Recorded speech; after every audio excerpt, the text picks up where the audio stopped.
Assalamualaikum warahmatullahi wabarakatuh. Waalaikumsalam warahmatullahi wabarakatuh. Alhamdulillah, alhamdulillahirabbil alamin. Wa bihi nasta'inu ala umuri dunya waddin. Assalatu wassalamu ala asrafil anbiya'i wal mursalin Sayyidina wa maulana Muhammadin wa ala alihi wa sahbihi ajma'in. Amma ba'du. Alhamdulillah, kita bersyukur kepada Allah Subhanahu wa ta'ala bahwa pada malam hari ini kita semuanya masih dipertemukan Allah dalam suasana spiritual, suasana ibadah di majelis ini, di sekretariat kita. Mudah-mudahan kehadiran kita semuanya senantiasa memperoleh pahala di sisi Allah Subhanahu wa ta'ala.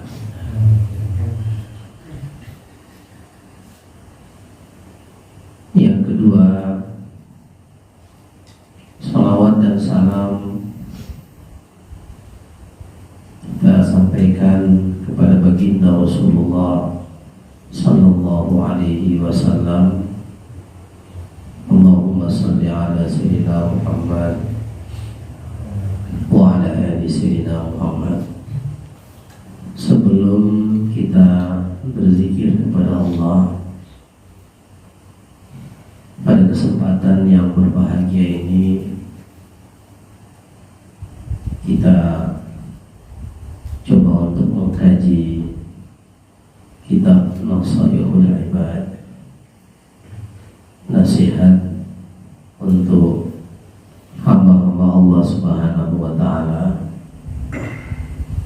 Dan malam hari ini mudah-mudahan kita bisa mengambil istifadah di dalamnya, karena saya melihat kita harus memperoleh nasihat. Allah Ta'ala berfirman dalam Al-Quranul Karim, wal 'ashri innal insana lafi khusrin. Demi masa, demi waktu, Allah bersumpah atas waktu. Innal insana lafi khusrin. Sesungguhnya manusia kebanyakan rugi dengan waktu yang diberikan Allah kepada mereka. Kebanyakan manusia ini rugi memanfaatkan waktu. Illal ladzina amanu, kecuali orang-orang yang beriman kepada Allah. Orang kafir tidak ada manfaat hidupnya di atas dunia ini. Orang musyrik nggak ada gunanya hidupnya di atas dunia ini. Bagaikan bangkai yang berjalan di atas dunia. Jangankan orang kafir, orang muslim yang tidak berzikir kepada Allah diserupakan oleh Nabi seperti bangkai. Tahu bangkai? Tahu bangkai tak? Bangkai itu tidak ada nyawa, jalan di atas dunia. Matsalul ladzina yadhkurullaha lam yadhkurullah kamatsalil hayyi wal mayyit. Perumpamaan orang-orang yang berzikir kepada Allah dengan orang yang tidak mengingat Allah diserupakan oleh Nabi seperti orang yang hidup dengan orang yang mati.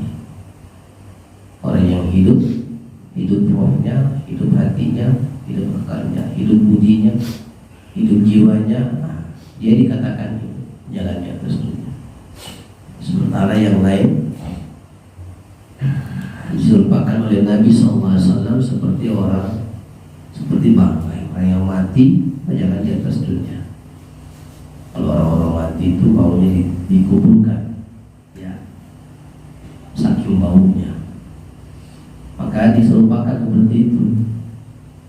Ya, orang tidak mengingat Allah Subhanahu Wa Taala bau, seperti jasad mayat yang bau. Jadi kalau mati, kenapa dikuburkan? Kalau tidak dikuburkan, mayat kita ini bau. Sebusuk-busuk mayat manusia. Dan mayat ini adalah mayat manusia. Saya pernah mengambil 2 orang mayat waktu saya masih di Siak, ketika terjadi gempa di daerah Pariaman, Padang Pariaman. Itu saya menemukan 2 jasad, kita gali, dan bau daster itu tercium sama saya sampai beberapa hari, sampai saya pulang ke Siak tidak bisa makan, saking baunya tubuh manusia. Karena kita kok makan segala, makan daging, makan ikan, makan ayam, makan sayur, maka daging kita ini bau sekali. Kalau tidak ada ruh, ya kayaknya harus sombong. Ketika si Habil membunuh Qabil, si Qabil membunuh Habil, bingung. Setelah mati si Habil, bingung Qabil mau diapakan ini adiknya. Gimana caranya ini adiknya ini yang sudah mati? Maka datang 2 orang burung gagak, memberikan contoh di depannya, bertarung, berkelahi, mati. Burung gagak menggali, kemudian memasukkan ke dalam ke dalam tanah. Maka itulah yang dilakukan oleh Qabil terhadap adiknya Habil. Digali, kemudian tutup dengan tanah. Kenapa kita pasti ditimbun? Karena kalau kita tidak dikuburkan, pada kita bau. Apa yang kita mau sombong? Apa? Kulit yang putih. Makan empuk bagi ulat-ulat. Badan yang gemuk, senang ulat. Dah lama kok saya tunggu. Ya, begitu kita sampai di kuburan, datang itu ulat menyerang. Jadi kita punya jasad ini paling bau sedunia, maka perlu ditimbun, dimasukkan dalam kubur supaya tidak bau. Ya, itulah ajaran Islam. Ya, itulah ajaran Islam. Kalau orang-orang yang tidak berzikir kepada Allah diserupakan dengan itu oleh Nabi SAW. Kita takut jangan-jangan kita juga termasuk orang yang dilihat oleh Allah seperti itu, seperti bangkai yang berjalan di atas dunia, tidak ada kemuliaan sama sekali. Ya, oleh sebab itu para jemaah, ya, jangan terlalu terkecoh, jangan terlalu terkecoh dengan melihat manusia. Manusia ini kehidupan ini memang membuat kita terkecoh. Ya, maka wala tamudanna ainaika ila ma ta'ala bihi zahratal hayatid dunya. Wahai Muhammad, kamu jangan terkecoh dengan kehidupan dunia ini. Ya, kehidupan dunia yang sesaat. Apalagi artinya kalau sudah hilang nyawa di badan. Mau apa kita? Mau bergerak tidak bisa, mau minta tolong tidak bisa. Ya, kita aja menolong diri kita sendiri tidak bisa. Ya, kita saja untuk membantu diri kita sendiri tidak bisa. Makanya dimandikan, dikafankan, siapa? Dan bilang aja, suruh masuk di grup. Yang maksudnya harus diundang untuk grup baru harus ada di sini. Siapa yang benar? Harus bertanya. Saya. Oh ya.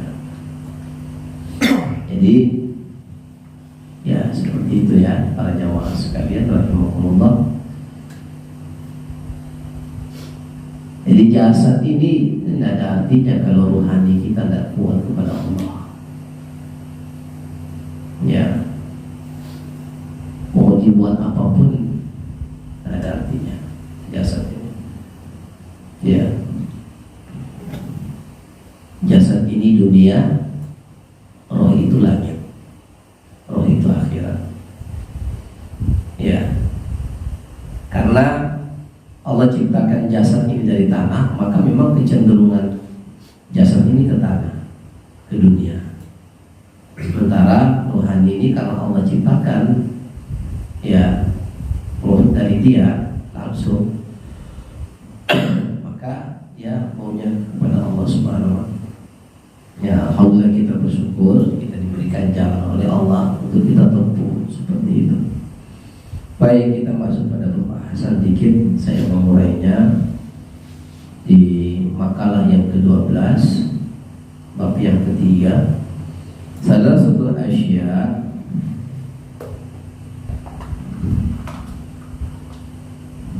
inilah jasad ini. Ada saatnya memang sudah sampai batas waktunya, harus pakai kacamata.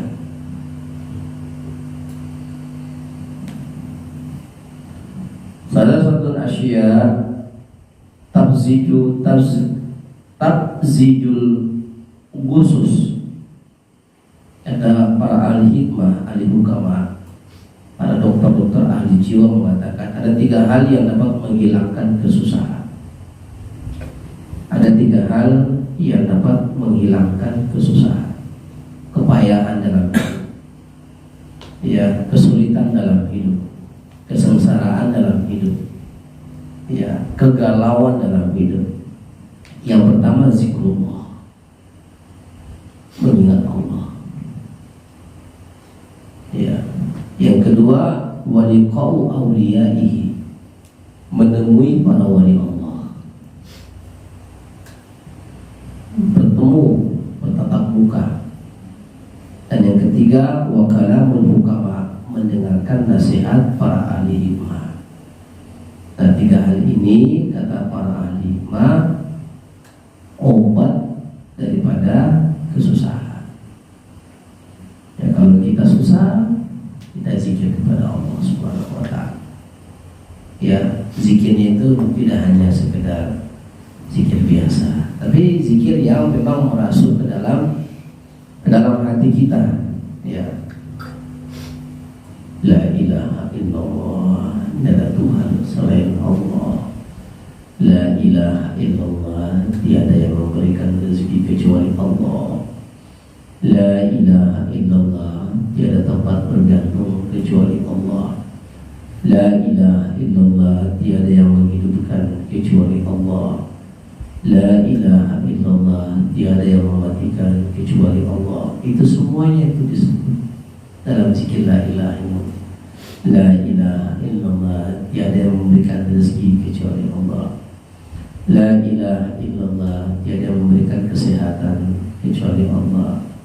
La ilaha illallah, tiada yang memberikan sakit kecuali Allah. Itu semuanya. Ya, sehingga zikir kita bermakna. Ya. Jadi kalau sudah zikirnya sampai segitu pemahaman kita, insya Allah segala kesusahan yang kita hadapi di atas dunia ini akan terasa ringan, akan terasa lapar. Ya.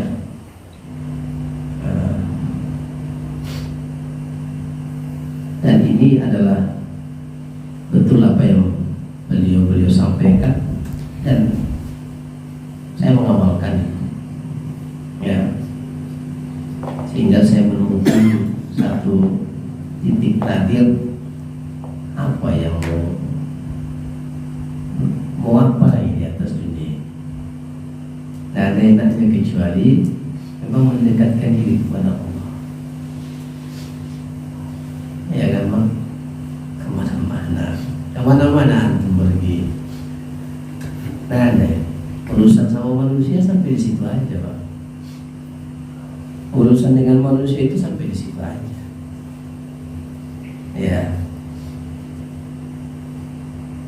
Urusan dengan manusia hanya sampai di batas yang Allah tentukan urusan kita dengan manusia. Selebihnya tergantung kita lagi.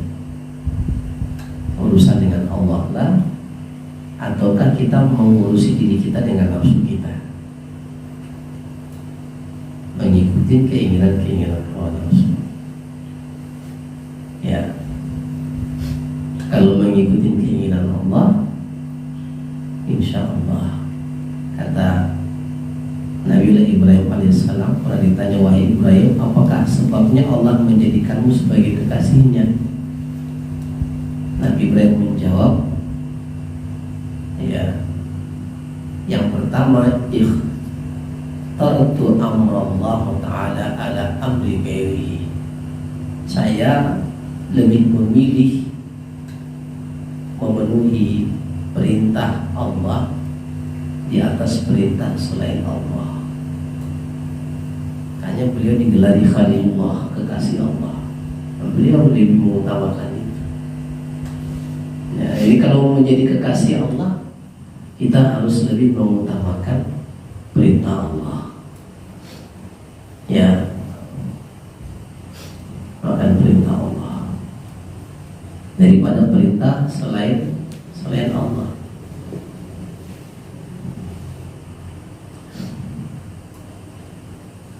Apa perintah selain Allah?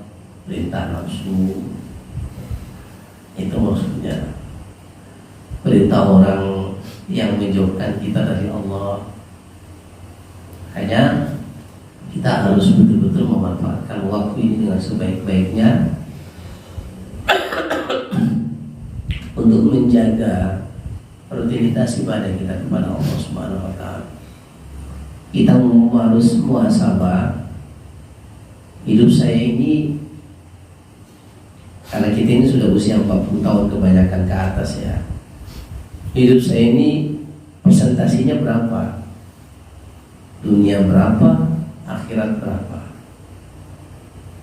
Ya coba untuk presentasikan masing-masing. Waduh Ustaz, akhirat saya minim betul. Perbaiki lagi. Ya, perbaiki lagi. Di luar 5 kali sehari semalam ya. Di luar 5 kali sehari yang wajib. Di luar yang wajib ya. Jangan sampai kita jadi orang yang khasirin, orang yang merugi hidup di atas dunia ini. Wah, ini kan lagi heboh-hebohnya Marissa Haque. Oh, Marissa Haque, istrinya Ikang Fauzi. Kenal? Ya usia-usia kita kenal pasti ya. Karena itu artis-artis tahun-tahun 80-an ya. Ya kita usia 80-an ini, yang lain 80-an kenal betul Ikang Fauzi, Marissa Haque. Filmnya Roma Irama Menggapai Matahari. Menggapai Matahari 1, Menggapai Matahari 2 kan. Apa ya nonton kan. Dulu masih kental dengan filmnya Roma Irama. Dalam keadaan sehat walafiat dan meninggal. Jadi tidak ada cerita itu harus sakit terus meninggal. Orang sehat pun datang masanya meninggal ya meninggal. Nah, Pak. Makanya saya beberapa hari ini merenung, ya Allah. Coba antum semuanya serius merenung dengan kematian. Coba serius. Nggak ada lezatnya itu di atas dunia. Nggak ada yang ada. Coba hari ini antum merenung semuanya, merenung tentang hari akhirat. Siap nggak antum menghadapi itu? Pertemuan dengan Allah. Merinding kan kita punya badan. Siap nggak kalau antum mati? Tapi antum pasti mati. Siap nggak siap mati. Mau gak mau mati. Saya semalam nggak bisa tidur saya dari malam itu. Bolak balik ya Allah. Gimana nanti kalau saya mati? Engkau udah jamin nggak saya ya Allah? Ampuni segala dosa. Ya, berbahaya itu perjalanan siratal mustaqim, perjalanan sirat di alam kubur. Belum ada jaminan. Coba antum sekali-sekali kalau tidak teriak, antum keluar rumah teriak, ya Allah, ampun. Mau pecah kepala rasanya memikirkan gimana nanti ini ya. Dan siap nggak kita dengan amal-amal kebaikan kita di atas dunia ini? Rasa saya tidak siap ya Allah. Jangan dulu sekarang. Kamu pada ganti setelah itu nggak bisa kita. Ya. Itu sebenarnya untuk mengerem, mengingat kematian itu untuk mengerem kita. Itu adalah pakem supaya kita jangan terlalu kencang. Ya, harus mati kita nanti. Makanya kita disuruh ziarah kubur itu, nengok. Nanti saya juga akan seperti ini, dikuburkan. Tahu enggak? Orang yang dalam kubur ini mau pengen di dunia, mau pengen kembali ke dunia. Kata Hasan Al-Basri ketika ngantar bersama dengan muridnya, dia tanya sama muridnya, tahu enggak apa keinginan orang-orang yang di dalam kubur ini? Enggak tahu ya guru. Keinginan mereka untuk balik lagi ke dunia, untuk beramal soleh, walaupun hanya sesaat. Izinkan ya Allah, itu keinginan mereka. Tapi tidak mungkin lagi bangkit, tidak mungkin lagi balik ke atas dunia ini. Sudah selesai tugasmu sebagai hamba, sempurnakan atau tidak?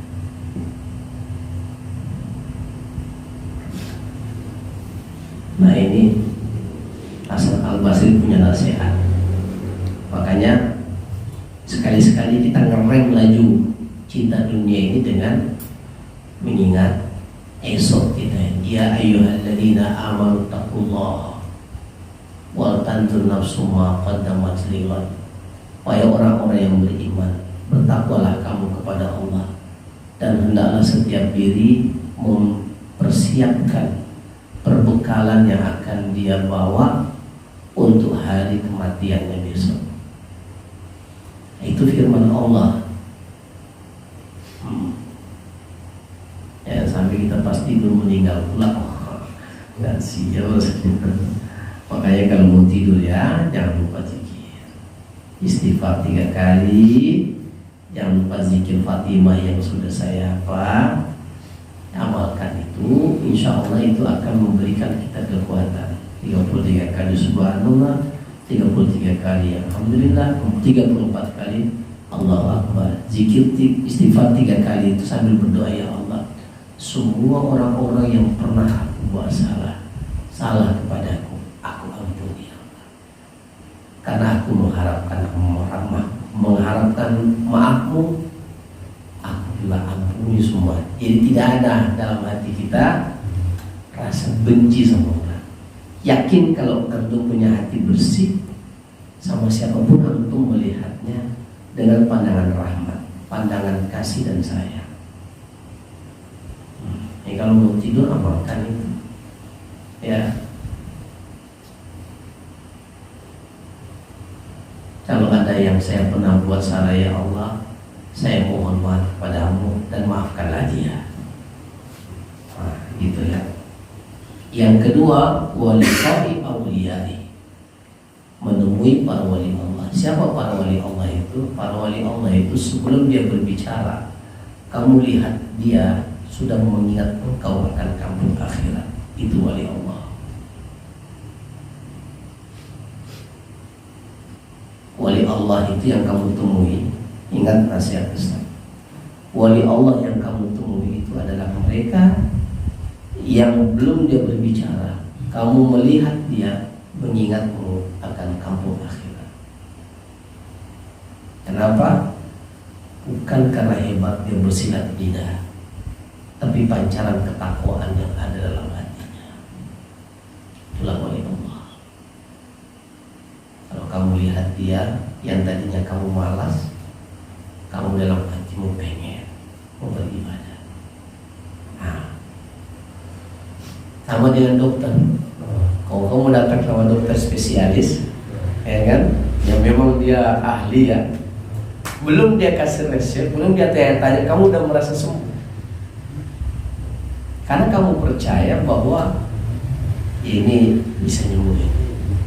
Jadi kamu tengok dia, sudah ada dalam hatimu rasa sehat. Ya. Nah demikian juga wali-wali Allah yang sebenarnya sebelum dia ngomong, kamu melihat dia itu sudah membawa spiritualitasmu ini kepada Allah Subhanahu wa taala. Kenapa? Karena energi spirit yang ada dalam hatinya. Maka kalau ketemu sama orang itu, kalamul hukama, minta nasihatnya.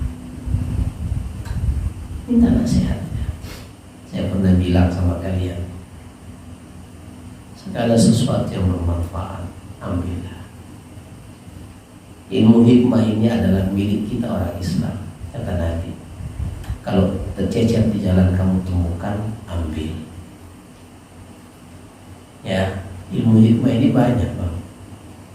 Kau tengok langit itu jadi hikmah bagimu.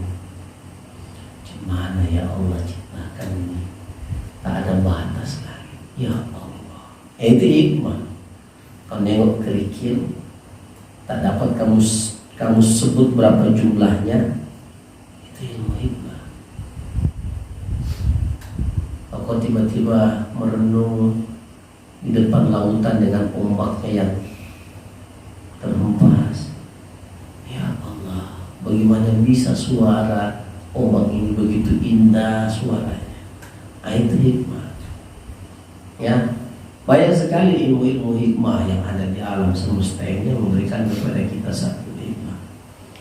Apalagi kalau para ahli hikmah yang menyampaikan nasihat, dan itu memang dia seorang ahli ibadah, menancap dalam qalbu, menancap. Ya, insya Allah. Ini saya buka ya dengan yang seperti itu. Ya. Kemudian kata Ibrahim, Nabiullah Ibrahim alaihissalam, wa ma tamamtu bima takaffarallahu li. Dan yang kedua kata Ibrahim, Nabiullah Ibrahim, saya tidak pernah merisaukan sesuatu yang telah ditanggung oleh Allah. Makanya beliau jadi Khalilullah, sudah Nabi, Rasul, kekasih Allah. 3 predikat yang beliau dapat: Nabi, Rasul, Khalilullah, kekasih Allah. 3. Karena kenapa? Ya, beliau lebih mengutamakan perintah Allah. Kata dia, anak istrinya ditaruh di lembah, dia letakkan. Kata Allah Subhanahu wa taala, sembeli anaknya, dia sembeli. Coba bayangkan. Ya. Kata Allah, pada saat dia mau dibakar saja, mau dibakar, sudah dibakar. Tidak. Kata Jibril, aku datang untuk menolongmu, saya tidak butuh kamu. Saya tidak butuh engkau, ya Jibril. Yang saya butuh katanya Allah. Sampai segitunya keyakinannya. Ya, kita lebih banyak butuh sama manusia daripada butuh kepada Allah. Ya, kadang-kadang manusia dulu kita datangi baru pada Allah. Dan yang ketiga amalan beliau adalah wa ma ta'asyabtu wa ma tagadzaitu illa ma'adhaifi. Saya tidak suka makan sore dan makan pagi kecuali bersama tamu.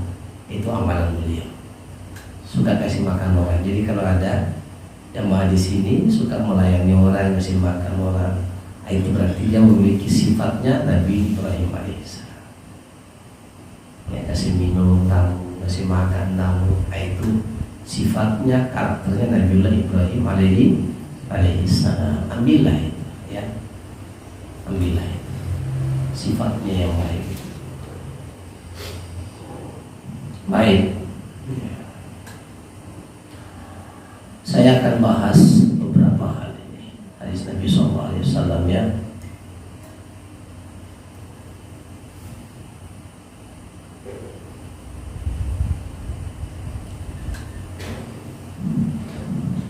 Dari Abu Hurairah radhiyallahu anhu, nama aslinya adalah Abdurrahman bin Sa'id. Abu Hurairah berarti bapaknya kucing. Abu Hurairah mengatakan Nabi SAW bersabda, "Salasun munjiyatun wa salasun muhlikatun wa salasun darajatun wa salasatun kafaratun." Ada 3 hal yang dapat menyelamatkan dari siksa Allah. Ada 3 hal yang dapat menjadi sebab memperoleh kedudukan yang tinggi di akhirat. Dan ada 3 hal yang dapat menghapus dosa. Ya. 3 hal amal munjiat. Adapun 3 hal yang dapat menyelamatkan manusia dari siksa Allah adalah fakhasyatullahi ta'ala fis sirri wal alaniyah. Takut kepada Allah Subhanahu wa taala secara sirri, secara sembunyi-sembunyi, dan secara terang-terangan. Kita ini takut kepada Allah terang-terangan. Kalau sembunyi, tidak ada takut kita kepada Allah. Ini berat. Ini berat. Makanya ada zikir sirri. Ya, tidak perlu didengar semua orang maksudnya. Cukup engkau khusyuk atau tidak. Kalau ngomong nanti orang dengar ini, udah sampai nih. Udah usul nih, ya kan? Udah kencang nih, udah kemana-mana ini. Tapi begitu sirri diam, entah kemana-mana dia. Bukan entah kemana-mana, pikirannya yang entah kemana-mana, bukan kepada Allah. Ketahuan di situ. Kamu di mana di saat sirrimu itu? Ya. Makanya ada zikir jahar Allah. Ini kompak nih. Allah, ada semangat nih karena didengar sama orang banyak. Begitu tidak ada yang dengar, pikiran entah kemana-mana. Di sini ini. Makanya guru kita mengajarkan di zikir sirri itu adalah belajar untuk khasyatillah fi sirri, merasa takut kepada Allah dalam keadaan kamu sendiri. Kita ini takut kepada Allah kalau ada banyak orang. Kalau sendiri tidak takut kita kepada Allah. Munafik kita. Maka itu yang mau dibabat sifat munafik. Ya. Kita punya iman ini masih kelas dinampain orang.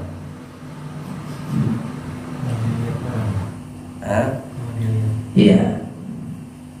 Kita punya kelas ini, makanya suatu saat ada salah seorang wanita tua bersama dengan anak gadis.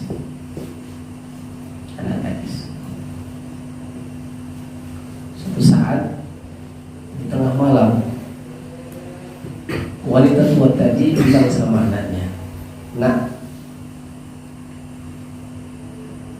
coba tambahin air minyak ini biar berat, biar kita dapat untung." Apa kata anaknya? Karena anaknya wanita yang soleha, dia bilang, "Jangan Bu, nanti kita berdosa, ya, menjual sesuatu yang tidak sesuai. Ini dilarang dalam agama."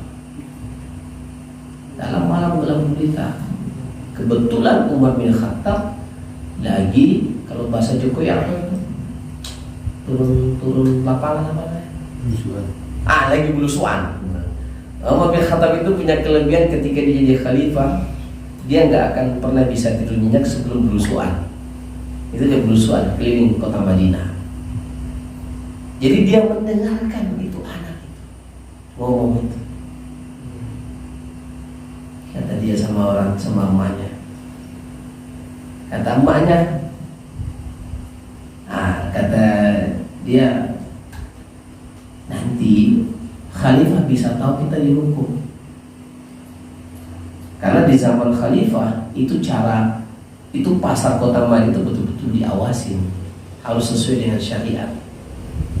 Ya, wailul lil mutaffifin alladzina idza talu 'alan nasi yastawfun wa idza kaluhum ayyazanuhum mukhsirun. Celaka orang-orang yang mengurangi timbangan. Bahaya mengurangi timbangan. Kalau dia untuk keuntungan dia tambah. Tapi kalau untuk dia kurangi. Ini tidak dibolehkan dalam ajaran Islam. Ini bagi pedagang, hati-hati, jangan mengurangi takaran. Ya. Kata dia, Umar nggak akan tahu, Khalifah nggak akan tahu. Tapi kata dia, fa'ain Allah. Terus Allahnya di mana? Wah, langsung Umar ikat satu kain di depan rumahnya. Pagi-pagi dia datang itu. Kaget itu ibu. Wah, Khalifah datang. Saya datang ke sini mau melamar anak ibu untuk anak saya. Masya Allah. Saya datang ke sini, kata Khalifah, mau melamar anak ibu untuk anak saya. Subhanallah. Cari wanita soleh kayak gitu susahnya. Ya. Saya tadi malam sudah mendengarkan percakapan kalian, dan saya memang mencari wanita yang seperti anak ibu untuk anak saya. Ini kangen sama kalian. Masya Allah. Jadi seperti itu ya, para hadirin. Takut kepada Allah seperti Nabi Yusuf alaihissalam. Walaupun tidak ada siapa-siapa, ketika diajak Zulaiha itu kalian pikir jelek, paling cantik, bangsawan paling cantik itu Zulaiha. Ya. Dan Nabiullah Yusuf juga tertarik. Dalam ayat Quran disebutkan ada juga ketertarikan Nabiullah Yusuf kepadanya. Ya. Laula amruhana rabbi. Kalau tidak karena petunjuk dari Allah, mungkin saja Yusuf bisa saja melakukan hal itu dengan Zulaiha. Langsung Allah perlihatkan kepada, takut langsung mundur Yusuf. Hampir juga. Nabiullah Yusuf, betapa beratnya ini cobaan wanita.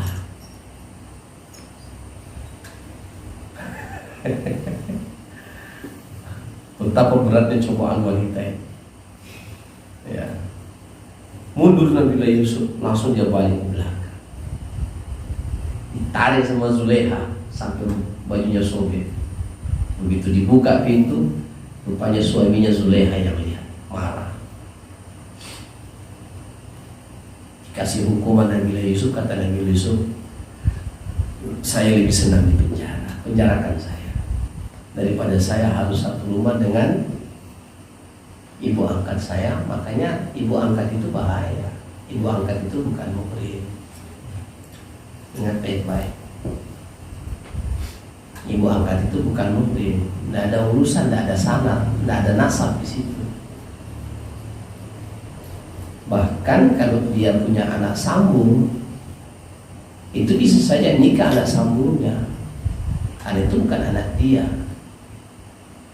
Makanya jangan satukan kamar, jangan satukan bawa jalan sama-sama anak sambung, itu bukan. Kecuali dengan kita, karena kita adalah suami daripada istri. Anak dia, anak kita. Tapi kalau anak kita, anak dia, boleh nikah. Nah, ada urusan nasab di situ. Amin. Makanya jangan boncengan, suruh boncengan mereka, nggak murid. Paham ya? Jangan, itu bukan murid. Murid dengan kita, tapi ya sama anak kita nggak murid. Paham ya? Apalagi anak angkat. Sama kita bukan murid. Kalau dia udah gadis, sama dia bahwa saya bukan orang tua asli. Jelaskan sama dia, ibu ini juga bukan. Sama dengan Nabiullah Yusuf sama orang tua angkatnya Zulaikha. Ya. Oke, ngerti ya. Yang kedua, wal qasdu fil faqra'i wal ghina. Sederhana dalam kehidupan dunia ini, baik kamu dalam keadaan fakir maupun dalam keadaan kaya. Sederhana. Allah itu suka kita itu hidup sederhana. Ya. Ya, pakai pakaian yang indah sewajarnya. Kita disuruh memang ya memakai pakaian yang indah. Khuzu zinatakum inda kulli masjidin. Kalau masuk masjid pakai pakaian yang indah. Tapi dalam batas sederhana. Ya, sederhana saja. Yang terlalu berlebih-lebihan. Kenapa? Kita menjaga perasaan. Ya, Nabi itu ketika dia duduk dengan sahabatnya. Ini Nabi ini duduk dengan sahabatnya. Dia senang duduk dengan budak-budak. Budak bukan budak. Ya, kata dia, ana Abdullahi wa Rasuli. Aku ini hanya hamba Allah dan Rasulnya. Jangan kalian muliakan berlebihan gaya raja. Aku tidak suka, kata Nabi. Begitulah Nabi punya sifat itu ya. Ya, dia duduk makan bareng satu nampan. Makanya saya kasih contoh sama kalian juga. Dia makan di daun dengan kalian. Karena Nabi nyuruh kayak begitu. Waqfid janahaka liman ittaba'aka minal mu'minin. Rendahkan sayapmu ya Muhammad bersama ketika kamu dengan orang-orang yang beriman. Jangan kamu rendah saja. Sama-sama duduk kayak begini kan enak. Walaupun kelihatan siapa guru, siapa murid. Ya. Tetapi tidak ada bedanya kita semua. Pakaian kita sama. Saya tidak perlu pakai sorban 7 lapis. Karena itu bukan menandakan ketakwaan seseorang. Saya kalau pakai jubah itu sekali-sekalian di saat-saat acara untuk memperlihatkan marwah itu aja. Selebihnya kita sama biasa. Dan guru saya mengajarkannya itu guru-guru saya sederhana sekali mereka. Tidak ada pakai surba kecuali boleh memang surbanya juga tengok kayak gitu tuh. Nggak.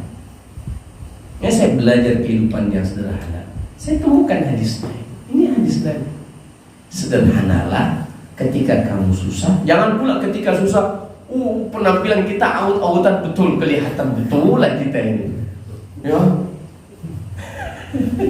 Tidak usah. Seperti biasa aja. Bahkan Nabi itu nggak ada orang tahu dia itu susah. Nggak ada. Maka jangan sampai kita ini orang-orang yang beriman kelihatan betul kita ini orang susah. Santai saja. Hidup di atas dunia ini tidak seberapa lama. Apa yang mau dicari? Apa yang mau dibanggakan juga ya? Sederhana lah.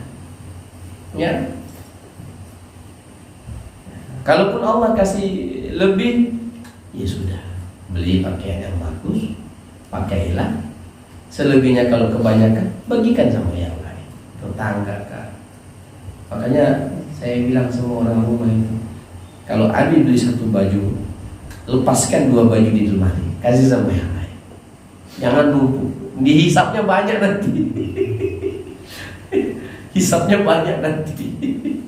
Ya. Kata Nabi SAW,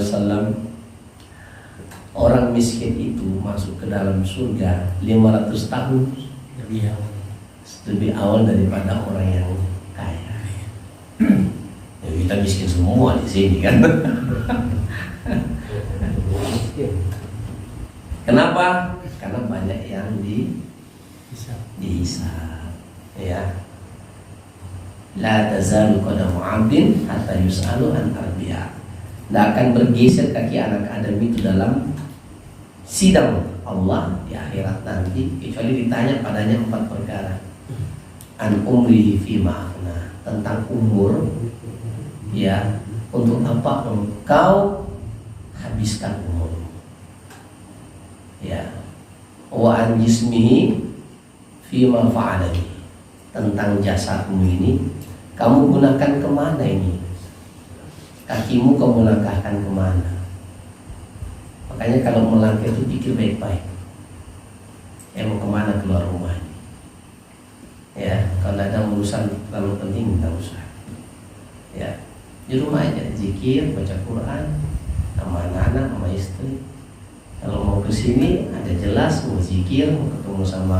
Jadi niatnya jelas kalau keluar rumah. Niatnya harus niat ibadah ya. Sehingga kalaupun kita ketabrak mati kita, tidak mati konyol kita. Mati dalam keadaan keluar mau berbuat baik. Niatnya mau silaturahmi. Saya mau silaturahmi sama si Fulan, sama Bang Samsul di rumahnya ini. Udah. Saya mau silaturahmi sama, saya mau cari rezeki saya. Jadi jelas kita keluar rumah kemana. Ya. Kemudian wa'an ilmi, nah ini yang menakutkan bagi kita ini. Wa'an ilmi fi ma'amal bihi. Ilmu udah sampai di mana kamu amalkan? Oh, Masya Allah. Yang paling berat saya inilah. Yang paling berat di antara kalian saya inilah. Ya. Asyaddun nasi yaumal qiyamati 'ilman la yanfa'ullahu 'ilmi. Yang paling berat siksaannya nanti di akhirat, kata Nabi, seorang yang mengetahui sesuatu dalam urusan agama ini, tetapi ilmu agamanya tidak bermanfaat bagi dia. Itu berat sekali siksaannya. Ya, seorang ulama dan seorang pelajar, dua-duanya dapat. Kita semua di sini kena ini.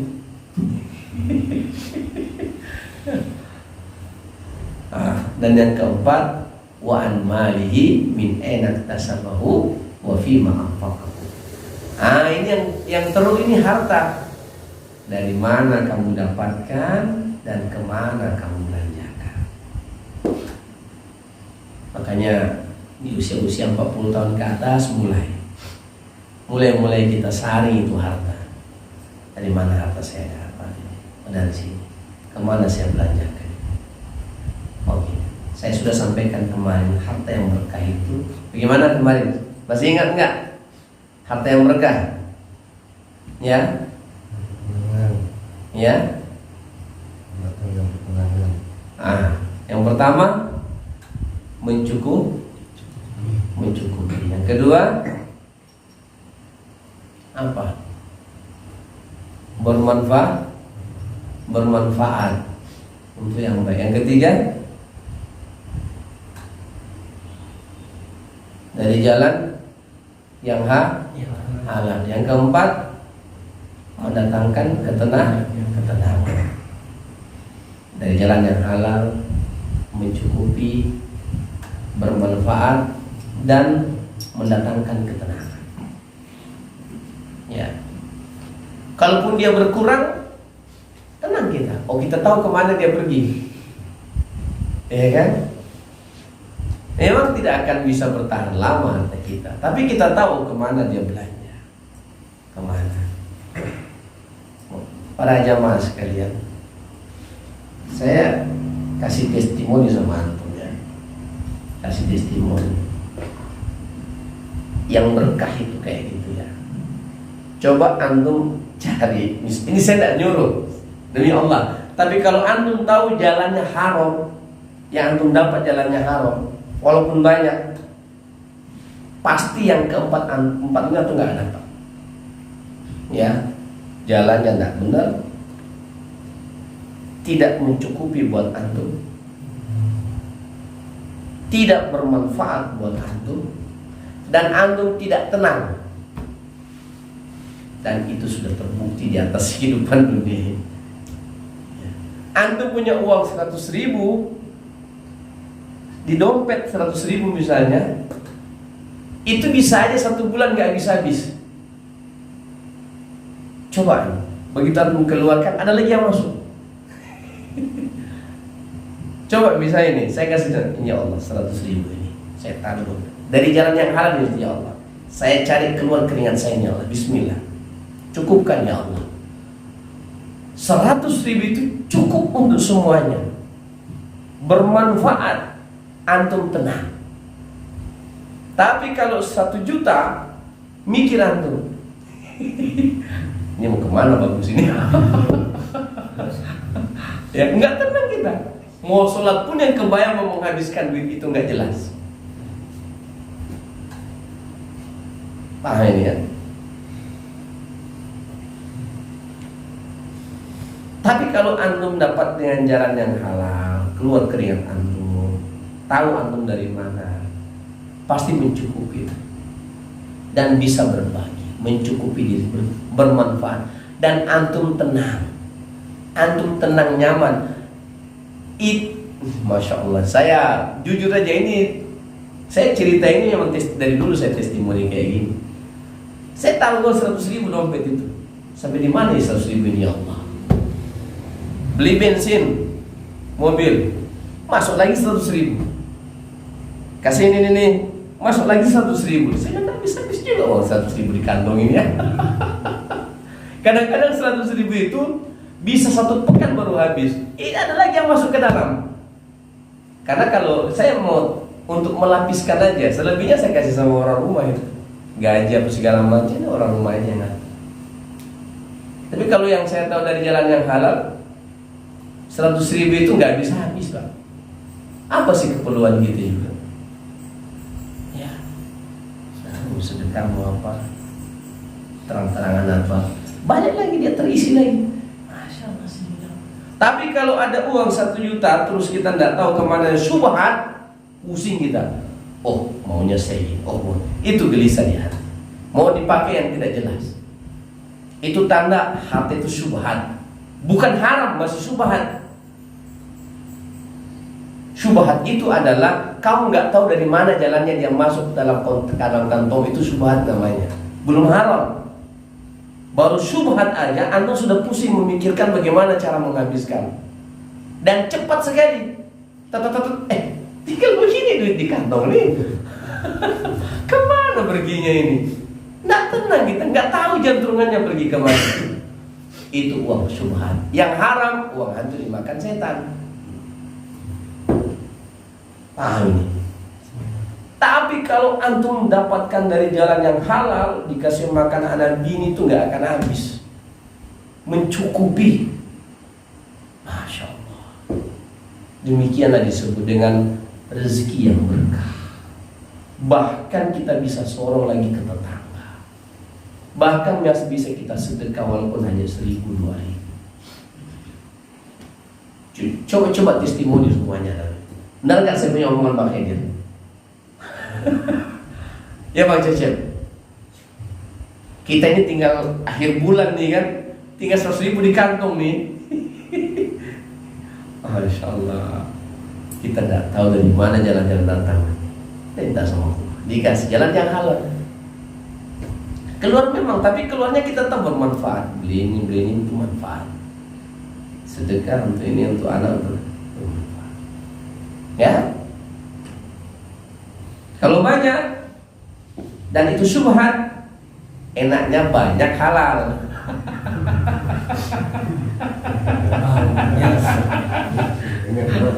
Enaknya banyak halal, bermanfaat, mencukupi, menenangkan. Nah itu Ustaz.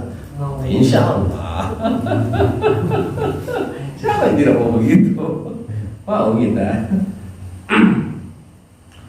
Wal adlu fi ridha wal ghadab. Dan yang ketiga yang menyelamatkan manusia adalah adil antara dalam keadaan dia senang maupun marah. Adil dalam keadaan senang insya Allah. Tapi kalau ente adil dalam keadaan marah, ini susah. Ngapain lu nggak gua kasih? Ini susah. Tapi kata Allah, berlaku adillah. I'dilu wa aqrabu littaqwa. Berbuat adillah, karena kalau kau berbuat adil itu adalah sifat ketakwaan yang ada pada diri. Tapi kalau kita senang, kalau marah, Tidak adil kita, Pak. Kadang kita tidak adil menilai orang. Kadang kita nggak adil menjatuhi hukuman kepada orang. Kadang kita nggak adil memberikan sikap dan pandangan kepada seseorang kalau kita marah sama dia. Tapi Allah bilang, makanya terakhir itu kalau khutbah apa? Kalau akhir khutbah gimana? Ya, bil adli wal ihsan wa ita'i dzil qurba wa yanha 'anil fahsya'i wal munkari wal baghi. Ya, kita disuruh untuk berlaku adil. Kenapa itu pada saat itu? Karena semenjak zaman kekhalifahan Ali itu selalu di zaman Umayyah, setelah di zaman Harun ar-Rasyid baru kemudian Harun ar-Rasyid atau apa? Dihapus itu makian-makian kepada Khalifah Ali. Selama puluhan tahun itu setiap khutbah harus mencaci maki Ali bin Abi Thalib. Pada saat naik Bani Umayyah menjadi khalifah, bayangkan. Makanya ketika saya lupa kisahnya Bani Abbasiyah kan, itu bil adli wal ihsan, kita harus adil, kita harus berlaku adil, dan kita harus berlaku ihsan. Tidak boleh mencaci maki Ali. Nah, inilah bahayanya. Makanya kalau kamu dalam keadaan marah, jangan ngomong, karena nanti omongan itu tidak adil. Dia salah satu kali, istrimu salah sekali, yang kamu omongkan 10. Anakmu satu salah, yang kamu omongan 10. Temanmu satu salah, yang kamu ungkit kesalahannya 10. Gurumu satu salah, hilang semua kebaikan gurumu. Muridmu satu salah, hilang semua kebaikan. Itu kamu tidak adil namanya. Kalau hanya satu semut yang gigit sama kamu punya badan, jangan kamu bakar dia punya sarang. Allah larang. Semut satu itu aja yang kamu marah. Jangan kamu bakar. Itu kamu tidak adil. Oh, ini enggak rata medan.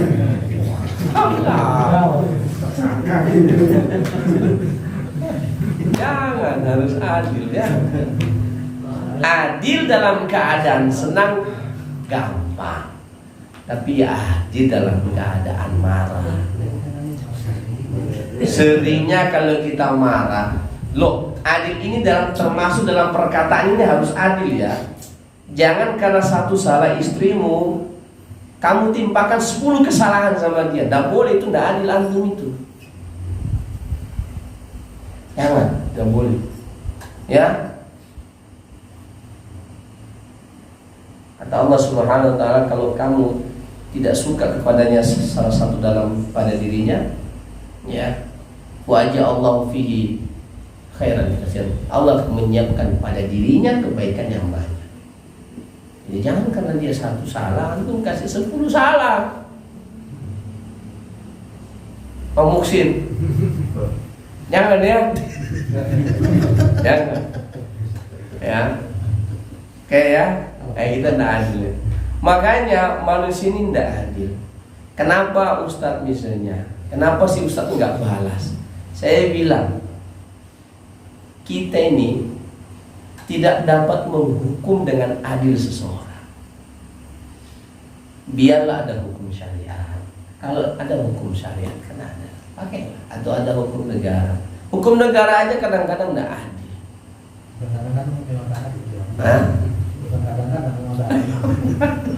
Ya. Makanya kita tidak bisa 100%. Yang adil itu nanti Allah. Ya. Tapi kalau kita, nah tadi kata Nabi, ya, kalau kamu berbuat adil dalam keadaan kamu senang maupun dalam keadaan kamu marah, harus kamu tetap adil. Adil itu tidak semua harus sama, tidak ada. Adil itu bukan begini ya. Saya adil nih, punya anak 3, satu rambutnya gondrong, satu rambutnya botak, satu rambutnya kudisan. Saya kasih sisir semua 3. Adil nggak itu? Nggak. Tersinggung 2. Ya. Nah. Adil itu sesuai kebutuhan. Yang kedua, sesuai apa yang dia buat itu yang kita kasih, sesuai itu yang kita marahi. Oke, paham ya? Oke, kayaknya cukup dulu lah ya. Terakhir. Panjang lagi. Dua lagi ya. Wa amal muhlikat, adapun 3 hal yang akan merusak diri. Yang pertama, fasyukhun syadid, sangat kikir. Itu betul-betul nggak ada orang yang suka berteman sama orang kikir.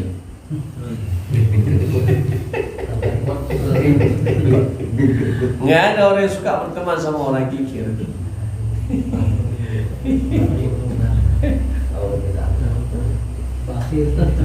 Wahawa mutaba'un, dan yang kedua yang merusak adalah mengikuti hawa nafsu. Ya, makanya sebenarnya yang merusak diri kita ini karena kita ikutin hawa nafsu kita. Ya, jangan ikutin hawa nafsu. Yang ketiga, wa'ijabul mar'i binafsi, dan ujub, memandang dirinya itu lebih hebat, ya, tanpa melihat bahwa itu adalah nikmat yang Allah kasih. Ya, jangan merasa diri hebat. Ya, nggak ada hebat di atas dunia ini. Yang hebat hanya Allah. Saya ahli ini. Begitu kamu punya mobil rusak, datang kamu sama Pak Daryono. Apa hebatnya Ustaz Medi itu kan? Mobilnya rusak, nggak bisa dia selesaikan, dia datang sama Pak Daryono. Berarti saya tidak hebat. Begitu risik saya bermasalah, saya datang sama Bang Cecep, kalau nggak ada hebat. Begitu pompa mesin air saya rusak dan sudah 2 hari rusak, minta tolong datang ke sana lagi, Bang Haidir. Apa yang rusak itu, Bang? Ya, Bang Haidir, rusak lagi mesin, tak naik lagi airnya. Nah, berarti ada masalah. Yang tahu antum. Ya. Begitu bocor rumah saya datang sama Bang Wanto. Jadi berarti Ustadz ini tidak hebat. Ini memang tidak hebat. Apa yang mau dibanggakan? Apa hebatnya kita? Kita membutuhkan orang lain. Ya, ta'awanu 'alal birri wat taqwa. Tolong menolonglah kamu dalam kebaikan dan takwa. Nah, kalau begitu silakan apa? Jadi kita semua ini, ya, tidak ada. Saya butuh apa? Telepon Bang Sabu. Saya butuh apa? Telepon Bang Agus. Saya butuh apa? Telepon sama Bangku. Saya butuh apa? Telepon Kesto sama Bang semua ini Michael semuanya. Ya. Nanti kalian butuh saya, Kesto sama Ustaz. Apa yang saya bisa? Ya saya bantu. Kita begitu. Jadi kita mau ujub yang mana? Yang mana kita mau ujub? Tidak bisa kita mau ujub. Nah, jangan ujub ya. Jangan. Ujub itu menghancurkan amal-amal kita. Ya, demikian. Kita tutup dengan doa majelis. Wassalamualaikum warahmatullahi wabarakatuh.